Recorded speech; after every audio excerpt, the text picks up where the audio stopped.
बिस्मिल्लाहिर्रहमानिर्रहीम अस्सलाम वालेकुम। पूरी दुनिया में अमेरिका को अगर किसी ने रुस्वा इस वक्त सही किया है तो या तो नंबर 1 इमरान खान का नंबर है, या उसके बाद अगर एक बंदे का नंबर है जो शेरों की तरह धाड़ है, उसका नाम है मोहम्मद बिन सलमान।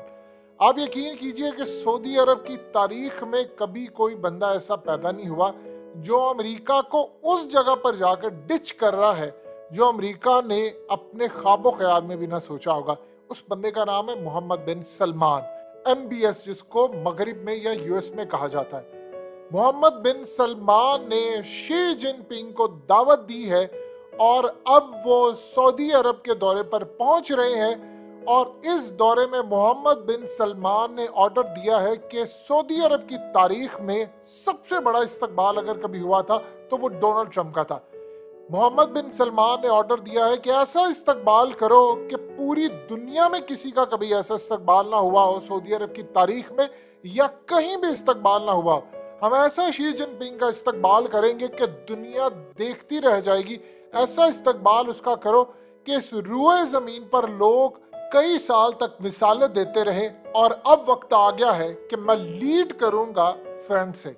ये 36 साला मोहम्मद बिन सलमान करने जा रहे हैं और अमेरिका के साथ वो अकेला बंदा, देखिए उम्मत मुस्लिमा के अंदर इंक्लूडिंग पाकिस्तान सब लेटे हुए हैं। मोहम्मद बिन सलमान इस वक्त जो बाइडेन को अमेरिका बुलाते हैं और जो गोल जो बाइडेन लेकर आया था उसको जलील करके वहां से भेजते हैं। उसके भेजने के बाद वो प्यूटिन से फोन पर गुफ्तगू करते हैं और दोनों लीडर्स कहते हैं कि हमने मिलकर अब ये जो तेल का मुस्तकबिल है हम दोनों तय करेंगे, और अमेरिका को बिल्कुल क्लियर झंडी दिखा देते हैं। अब उसके बाद मोहम्मद बिन सलमान शी जिनपिंग से बात करने जा रहे हैं, मुलाकात करने जा रहे हैं, उनका इस्तकबाल करने जा रहे हैं। और ये इतना बड़ा टर्निंग पॉइंट है और दुख इस चीज का है, इतना दुख है कि हमने ये अपॉर्चुनिटी मिस कर दी। क्योंकि मोहम्मद बिन सलमान अब वो ये देख रहे हैं वो अकेले नहीं जाएंगे, उनकी बैक पर है उम्मत मुस्लिमा के बहुत सारे ममालिक।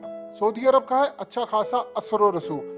अब वो चाइना की साइड पर जा रहे हैं और आज ये चीज उन्होंने क्लियरली इंडिकेट कर दी है कि हमारा मुस्तकबिल रूस और चाइना के साथ है। यकीन कीजिए कभी कोई सऊदी अरब में ऐसा लीडर पैदा नहीं हुआ। उनके तो कभी जिंदगी में कोई भी शाह ऐसा नहीं गुजरा कि जिसने अमेरिका के सामने इस तरह डट कर कहा हो कि भाई हम तुम्हारी बात नहीं मानेंगे। बाइडेन की बेइज्जती की कि तुम लोगों ने जो अफगानिस्तान या इराक या इधर उधर जुल्म किया है तुम पहले अपना जाकर देखो। अब ये हो क्या रहा है, देखिए शी जिनपिंग आ रहे हैं, अब दुनिया हो रही है दो हिस्सों में क्लियरली तकसीम। सब ने अपनी अपनी साइड चुन ली है। सऊदी अरब ने अपनी चुन ली है, UAE ने अपनी चुन ली है, भारत ने चुन ली है, रूस ने चुन ली है, चाइना ने चुन ली है। अब इस सूरत हाल के अंदर चाइना ये चाहता है कि मोहम्मद बिन सलमान के जो इश्यूज हैं वो मैं रिजॉल्व करूंगा। हथियार चाहिए, मैं जदीद हथियार दूंगा, ऐसे हथियार दूंगा जो अमेरिका के पास भी नहीं। और उसके अलावा हर तरह की हाइपरसोनिक मिसाइल हो, फलाना हो, ये वो मदद करूंगा। टेक्नोलॉजी चाहिए जो अमेरिका नहीं दे सकता मैं दूंगा। जो हिफाजत नहीं अमेरिका कर सका मैं दूंगा। जो तैयारे अमेरिका इनको नहीं दे सका मैं F-35 से बेहतर तैयारे दूंगा। मिडिल ईस्ट की सिक्योरिटी हम लेंगे। हम सऊदी अरब को वो फैसिलिटीज देंगे जो अमेरिका कभी नहीं दे सका, और हम बदले में उनको ये नहीं कहेंगे कि हम फलाना तुम्हारे मुल्क के अंदर ये करेंगे वो करेंगे। ऑपरेशन रिजीम पाकिस्तान के अंदर हुआ है, रिजीम चेंज का ऑपरेशन, इमरान खान का तख्ता उल्टा, हम फारिग हो गए सारे। लेकिन अमेरिका की आंखों में अगर कोई बंदा इस वक्त उम्मत मुस्लिमा में खटक रहा है उसका नाम है मोहम्मद बिन सलमान। क्योंकि उनको पता है कि जो शीला है ये बंदा खड़ा हो गया है और चाइना को अपनी साइड पर कर लिया है। अब मोहम्मद बिन सलमान चाइना से बदले में क्या चाहते हैं, दो चीजें ये सबसे पहले ज़हन में रखिएगा। सऊदी अरब के चाइना के साथ ताल्लुकात ठीक नहीं थे। इमरान खान ने जाने से पहले सऊदी अरब के मामला तय करवाए। अब जानते हैं कि सऊदी अरब ने तेल कम बेचना शुरू कर दिया था चाइना को, क्योंकि वो नहीं ले रहा था। चाइना चला गया ईरान और दीगर जगहों पर। पाकिस्तान ने इनका मामला ठीक करवाया और उसके बाद देखिए हमारे मुल्क में रिजीम चेंज हो गया और चाइना और सऊदी अरब अब एक हो रहे हैं। अब ये खेल किस जानिब है, देखिए चाइना गारंटी देगा सऊदी अरब की और उधर से रूस गारंटी देगा ईरान की और फिर यमन की। और ये सबसे पहले रूस और चाइना कोशिश ये कर रहे हैं कि किसी तरह मिडिल ईस्ट के अंदर ये जो फिरका वारियत की लड़ाई है हम इसको खत्म करें। चाइना ये चाहता है कि सऊदी अरब हो, अरब वर्ल्ड हो, ईरान हो, यमन हो, जो रूस भी चाहता है, ये सारे एक पेज पर आए। याद है आपको जब पुतिन ने वो आयत पढ़ी थी कुरान मजीद की जिसमें कहा था कि अल्लाह की रस्सी को मजबूती से थाम लो और आपस में तफरका पैदा ना करो। रूस ये कह रहा है कि बार बार देखिए ईरान पर अच्छा खासा असर और रसूख है रूस का और चाइना का। आप जानते हैं 400 अरब डॉलर की इन्वेस्टमेंट रूस ने अपना उनको सैटेलाइट दिया और बहुत सारी वो चीजें दे रहा है, बल्कि वो उनसे ड्रोन भी ले रहा है। तो ये वो तमाम चीजें दे रहे हैं, उनको ले रहे हैं। तो अब वो चाहते हैं कि मिडिल ईस्ट में देखिए सबसे बड़ा प्रॉब्लम क्या है यूएई और सऊदी अरब का, कि ये जो यमन की लड़ाई है ये खत्म हो जाए और उसके बाद ये मामला इनके आपस में तय हो जाए। और इसमें किरदार अदा करने जा रहा है चाइना। उसको पता अमेरिका नहीं कर सकता क्योंकि ईरान अमेरिका के असर रसूख में नहीं। चाइना के ताल्लुकात बहुत ज्यादा अच्छे हैं सऊदी अरब के साथ, इसी तरह ईरान के भी है, तो वो दोनों के टेबल पर बिठा सकते हैं। हमारा तो मसला ये है कि हम तो अमेरिका के आगे लेट जाते, रूस भी ये चाह रहा है। अब इसके बदले हर तरह की सिक्योरिटी, हर तरह के मामलात, हर तरह की चीज मिलेगी, क्योंकि सऊदी अरब को ये पता है कि शाम के अंदर क्या सूरत हाल है, यानी चाइना का सुर रसूख है, रशिया का। और आप जानते हैं कि यूएई ने शाम के साथ अपने ताल्लुकात बेहतर कर लिए, सऊदी अरब ने भी कर लिए, इन्होंने तुर्की के साथ भी कर लिए। ये इतनी क्लासिकल चीज है। और मोहम्मद बिन सलमान ने ताल्लुकात बेहतर किए कतर के साथ भी। आप उस बंदे की जहानत देखिए, इस पूरे खत्ते में कोई भी 36 साल का नहीं है, ये बंदा अकेला 36 साल का है और 36 साल के अंदर कुछ गलतियां उनसे हुई होंगी। अब वो जिस तरह इमर्जिंग लीडर के तौर पर उभर रहे, आप यकीन कीजिए बिल्कुल उम्मत मुस्लिमा को लीड कर सकते हैं। अब सऊदी अरब जब जाएगा चाइना की तरफ तो उनकी बैक पर है बहुत सारे ममालिक।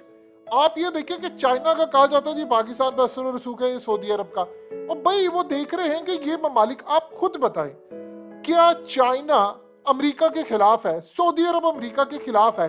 आप अमेरिका के साथ जाएंगे तो क्या ये दो ममालिक आपको घास डालेंगे? उधर आप देखिए मोहम्मद बिन सलमान, उन्होंने अपने आप को इमर्जिंग लीडर के तौर पर देखा है कि उम्मत मुस्लिमा मुझे बैक करे। आप जानते हैं उम्मत मुस्लिमा के अंदर अच्छा खासा सऊदी अरब का असर रसूख है। अगर वो ओआईसी को कुछ कह दे तो किसी की मजाल नहीं है कि स्टेटमेंट को ऐसी आगे पीछे हो सके। तो ये जाना उनका इतनी खुशाइन बात है, यकीन कीजिए जो काम पाकिस्तान नहीं कर सका, इस बंदे की बैक पर हमें खड़ा होना चाहिए कि वो बंदा अब कह रहे हैं कि नहीं, अमेरिका से लड़ना है हमने और हमने अपना मुस्तकबिल रूस के साथ करना है, चाइना के साथ।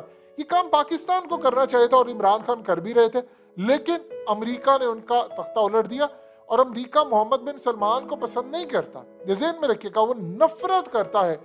जो बंदा अमेरिकी एस्टैब्लिशमेंट, उनकी डीप स्टेट, उनके प्रेसिडेंट के सामने खड़ा हो जाता है वो अमेरिका की आंखों में खटकता है। चाइना ये चाहेगा कि सऊदी अरब को हर तरह की सिक्योरिटी दे, कोई जासूसी उसके खिलाफ हो रही है वो मदद करेंगे और इसके बाद जो ताल्लुकात इन लोगों के बहाल होंगे, हम मुंह तकते रह जाएंगे। सऊदी अरब से वो तेल इतना ज्यादा लेंगे जिसके बाद सऊदी अरब की इनकम में इजाफा होगा, हथियार उनको मिलेंगे, उनकी सुलह ये करवाएंगे, सारे मामला तय करेंगे। आप बताइए कि सऊदी अरब चाइना और रूस के साथ चला गया है और ये इतनी क्लासिकल चीज है, आप काम पर खड़े हैं। आपको शर्म आती है कि आप अमेरिका के आगे लेटे और आपके दोस्त ममालिक अमेरिका के साथ आंखों में आंखें डालकर खड़े हैं। चाइना खड़ा है, रूस खड़ा है, ईरान खड़ा है, शाम खड़ा है, और बताइए कितने ममालिक हैं, आप कहां पर खड़े हैं? आप अमेरिका के आगे लेट भी गए और उसे कह रहे हैं माई बाप कुछ पैसे बस दे दो। यही आप अगर अमेरिका के खिलाफ खड़े होते तो मोहम्मद बिन सलमान, यकीन कीजिए, इमरान खान को गले लगाता और कहता कि मेरे दोस्त तू खड़ा है अमेरिका के आगे, मैं तेरी फाइनेंशियल हेल्प करूंगा। अभी वो देख रहे हैं अमेरिका के आगे लेटे हैं, तो हम इनकी मदद क्यों करें?